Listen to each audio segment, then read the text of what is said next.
You may have heard of forever chemicals, PFAS and PFOS and all these other these chemicals. What are they? What are the consequences of having these in our environment? Why are they of consequence? What can we do about this? Where did they come from?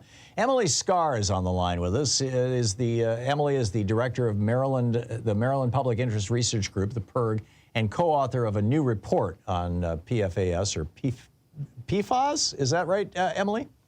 That's right. Hey, welcome to the program. So tell us, let's start with definitions here. I'm sure I'm mangling the pronunciation. Per and polyfluoroalkyl substances?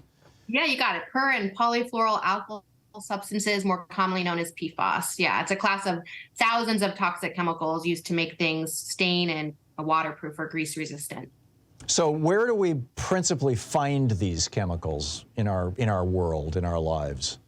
Yeah, these days everywhere, right? The use of these chemicals for decades has led to mass contamination of our water supply, drinking water, food. But the way they're used more often these days is in a set of consumer products, things that make things water or stain resistant, as I said, so rugs and carpets, clothing. They're also used notoriously in nonstick pans. Teflon was originally PFAS.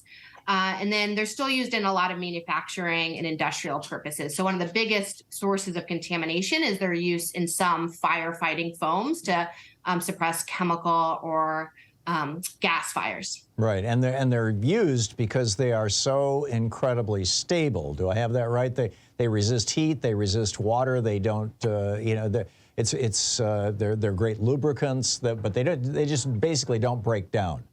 Right. The thing that makes them so effective is one of the things that makes them dangerous for health, right? They're a highly tight bond. They don't go away. And unfortunately, they don't go away in our environment and our bodies. They build up over time, which wouldn't be a problem if they didn't cause harm. Unfortunately, they do. So the same properties that make them so compelling to manufacturers is also what is putting our health and our environment at risk.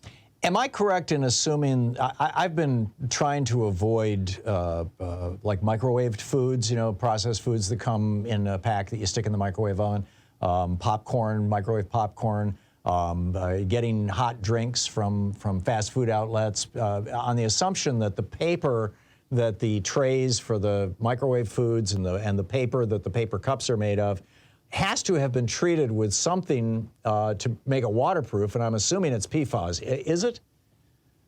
Sometimes, yes. I mean, we often say you can't shop your way out of this problem because we don't know where it isn't being used. There's been a lot of testing in fast food, and some hamburger wrappers have it and some don't, which shows there are alternatives. But it probably is safe to avoid those products. We do know, microwave popcorn or any sort of like instant cake or brownie mixes that to keep the flour and ingredients from attaching to the plastic can be treated with PFAS. So yeah, it's a smart thing to avoid those products. So actually, before we go any further, I think the most important thing to raise at this moment is what do these things do to the human body?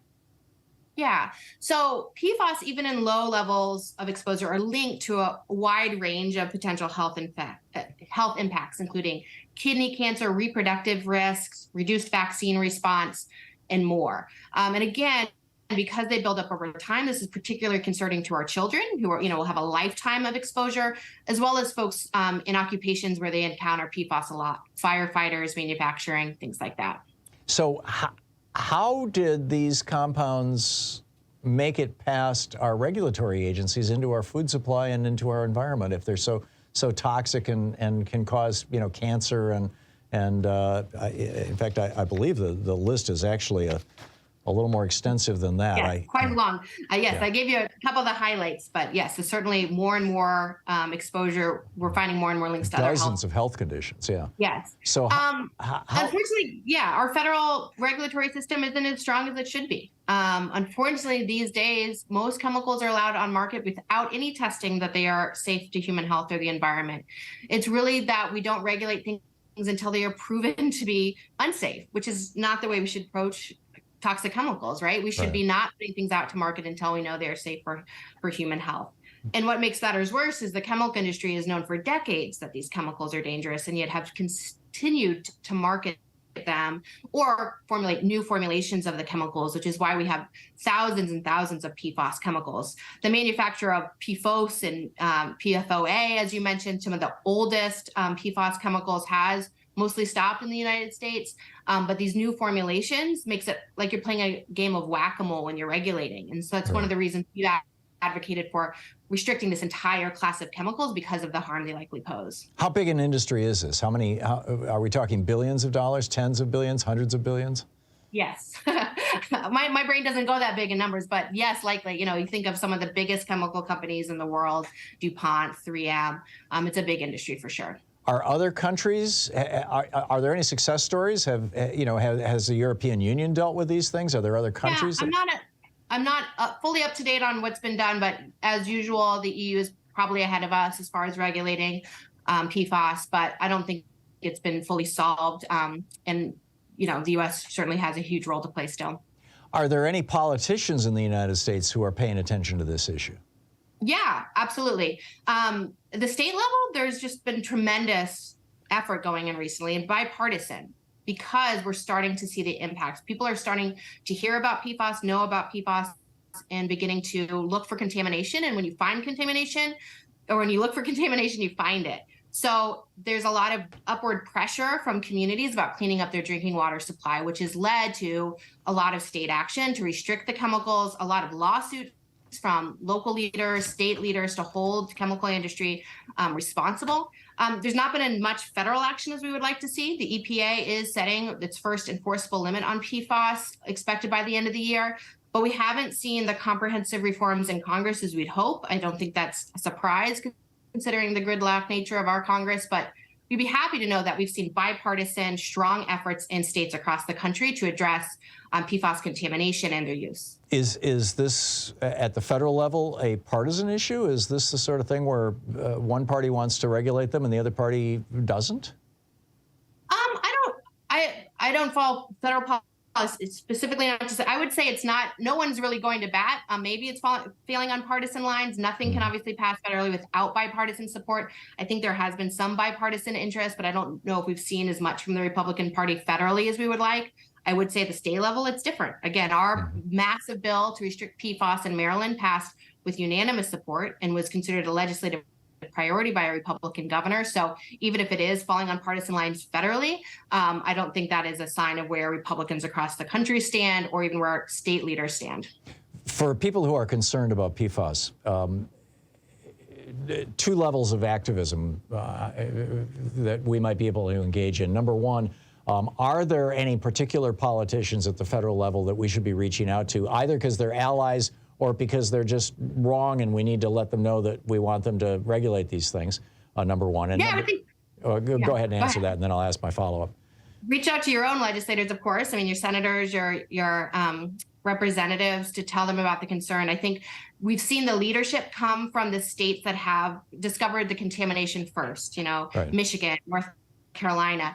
But more and more states are beginning to discover the level of contamination. So you should certainly reach out to both your federal representative and state senator to tell them you're concerned about this, but also your state legislators. I think we are more likely to see action there. Folks can also weigh in with the EPA and encourage them to finalize these regulations to restrict PFAS in our drinking water. And then as consumers and as parents and grandparents and whatnot, how do we make buying decisions that are most likely to help us, that will most likely help us avoid PFAS chemicals? Right. Well, as I said, we try to be careful in saying you can't shop your way out of the problem. We're all going to have exposure to PFAS. So we do need comprehensive legislative reform. We need corporations to make commitments to phase out the use of PFAS. That being said, I am also a parent of a 5-year-old and a 3-year-old. So some of the things I do in my home is I have a water filter that reduces PFAS exposure. I also look at big purchases I'm making for PFAS. So I avoid anything that says stain resistant or waterproof. That was a big deal when I bought a new carpet to make sure it was PFAS free. I just bought my daughter a booster seat for our car, and I made sure that I got one that was certified to be PFAS and other toxic chemical free. So you can certainly look at these certifications to avoid toxic chemicals, but we just know that's not going to ultimately solve our problem or eliminate exposure for our families until we have more comprehensive reform. Very informative. Emily Scarr, the director of the Maryland Public Interest Research Group, and co-author of this new report on PFAS, PIRG.org, USPIRG on Twitter. Emily, do I have that right? Yep, you got it. Okay, great. And Emily Scarr on Twitter, too. Emily, thanks so much. Thank you.